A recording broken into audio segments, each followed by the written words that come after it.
Hello student, welcome to my YouTube channel Excel and Success group. तो student, आज हम discuss करेंगे class 9 में चैप्टर 2 पॉलिनोमियल का सपोर्ट मटेरियल। क्वेश्चन नंबर 69 हमें दे रखा है, if p q r s are all non zero, या नॉन ज़ीरो का मतलब है कि ये ज़ीरो के इक्वल नहीं है एंड तीनों का सम है वो ज़ीरो है। प्रूफ करो कि जो टर्म है इक्वल होगी 3 की। ये बात हमें प्रूफ करनी है, तो प्रूफ करते हैं। मैंने तीनों का लिया एलसीएम। देखो, P R Q R P Q, तो तीनों का एलसीएम लेने पे पी क्यू आर बनेगा मेरा, ठीक है। क्योंकि तीनों का एलसीएम में जो सेम वेरिएबल होता है वो एक साथ लिख दिया जाता है मल्टीप्लाई करके। अब सॉल्व कैसे करेंगे? देखो, हम नीचे वाले टर्म का करते हैं इसमें डिवाइड, जो आंसर आता है उसे मल्टीप्लाई करते हैं ऊपर वाले टर्म के साथ। अब डिवाइड करेंगे तो किस तरीके से करेंगे? देखो, इसमें क्यू आर आ रहा है, तो डिवाइड देने का मतलब है जो सेम टर्म है उसे कर दो हाइड, जो बचेगा उसे मल्टीप्लाई कर दो ऊपर वाले टर्म के साथ, यानी P square multiply by P. फिर यहाँ पे आ रहा है आर पी, तो आर और पी दोनों को ऐड कर दिया, बचा कौन? क्यू, मल्टीप्लाई कर दिया ऊपर वाले टर्म के साथ। पी और क्यू दोनों को ऐड कर दो, बचा कौन? आर, मल्टीप्लाई कर देंगे आर स्क्वायर के साथ। क्लियर है? इसके बाद देखो, पावर 2 और 1, ये होगी मेरी पावर 3। पावर 1 और 2 होगी 3, पावर 1 और 2 ये होगी 3। P q are. अब हमें यहाँ पे गिवन है क्वेश्चन में कि p plus q plus r का सम जो है वो ज़ीरो है। अगर ये कंडीशन अप्लाई होती है तो यहाँ मेंशन कर देता हूँ, p plus q plus r तीनों का सम अगर ज़ीरो आता है तो इनके cube p cube q cube and r cube equal होगा 3pqr के। ठीक है, ये हमारी आइडेंटिटी है। तो यहाँ पर मैं इन तीनों की जगह पे क्या लिख दूंगा? 3pqr। नीचे कौन है? pqr। pqr से pqr मेरे कैंसिल हुआ, कितना है? 3। यही तो हमें लेके आना था।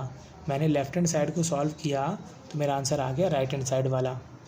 ठीक है, 3 के इक्वल प्रूफ करना था तो मैंने यहाँ पे कर दिया है। इसी के साथ मेरा क्वेश्चन नंबर 69 यहाँ पे कंप्लीट होता है। अब हम डिस्कस करेंगे क्वेश्चन नंबर 70।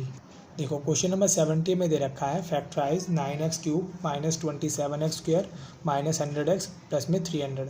इस क्वेश्चन को करने के लिए मैंने इन दोनों का पेयर बनाया, इन दोनों का पेयर बनाया। ठीक है, इन दोनों में से जो कॉमन आ रहा है उसे कॉमन निकाल लिया। 9x स्क्वायर दोनों में से कॉमन निकल के आ रहा है, तो 9 1 9, पावर 3 थी तो बाहर आ गई, अंदर 1 बच गई। 9 3 27, 2 थी पूरी की पूरी बाहर आ गई। जब भी माइनस दे रखा हो माइनस कॉमन लेंगे, अंदर वालों की साइन चेंज, माइनस है तो प्लस, प्लस है तो माइनस। दोनों में कॉमन आ रहा है मेरा 100, 100 1 100, एक्स आ गया, 100 3 300। देखो, अगर ये दोनों टर्म मेरी आ जाती है सेम, तब तो मतलब मेरे जो फैक्टर है ये पॉसिबल है। अगर दोनों टर्म सेम नहीं आती तब इस तरीके से ये क्वेश्चन सॉल्व होना पॉसिबल नहीं होता, तब हम इसको दूसरे तरीके से करते। ठीक है, जो काफ़ी ज़्यादा लेंथी होता। तो इससे बेटर है कि अगर आपका इस तरीके से हो रहा है क्वेश्चन तो सॉल्व कर लिया जाए। तो ये दोनों टर्म सेम है तो मैं इन दोनों को एक साथ लिख दूंगा, x माइनस 3, एंड इन दोनों टर्म को मैंने एक साथ लिख दिया, 9x स्क्वायर माइनस में 100। क्लियर है? इसके बाद x माइनस में 3, इस 9 को मैं ऐसे लिख सकता हूँ 3 का स्क्वायर एंड x का स्क्वायर, 100 को लिख सकता हूँ 10 का स्क्वायर, x माइनस में 3। देखो, दोनों पे स्क्वायर है तो दोनों पे मैंने इकट्ठा करके स्क्वायर लगा दिया, 10 का स्क्वायर। अब यहाँ मेरी आइडेंटिटी लग जाएगी a square minus b square, जो कि होता है एक बार पॉजिटिव एंड एक बार नेगेटिव। क्लियर है? इसके बाद मैंने यहाँ मेंशन किया x माइनस 3, इसको लिख दिया एक बार पॉजिटिव में 3x प्लस 10, और एक बार लिख दिया नेगेटिव में 3x माइनस में 10। और इसी के साथ मेरा क्वेश्चन नंबर 70 यहाँ पे कंप्लीट होता है। ये मेथड ज़्यादा आसान होता है अगर यहाँ पर फैक्टर बन जाते हैं तो। अगर नहीं बनते हैं तो इसके ऊपर भी मैंने अलग से एक वीडियो बना रखी है, जिसका लिंक मैं डिस्क्रिप्शन में दे दूँगा, आप देख लेना।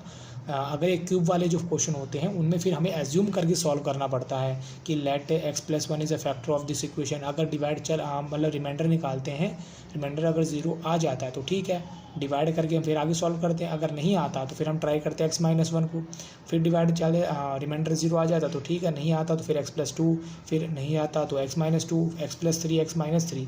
यानी कि उसमें हमें ट्राई करते रहना पड़ता, तब हमें पता लगता है इसके फैक्टर है या नहीं है। लेकिन वो मेथड सक्सेसफुल है, मतलब हो जाता है हर क्वेश्चन उससे। बट इसमें आपकी यहाँ पर अगर ये दोनों टर्म सेम आ जाती है तभी पॉसिबल होगा, अदरवाइज़ हमें उसी मेथड से करना पड़ेगा इस क्वेश्चन को। वो काफ़ी ज़्यादा लेंथी बड़ा हो जाता है, तो इसलिए मैंने इसको इस मेथड से करवा दिया आपको।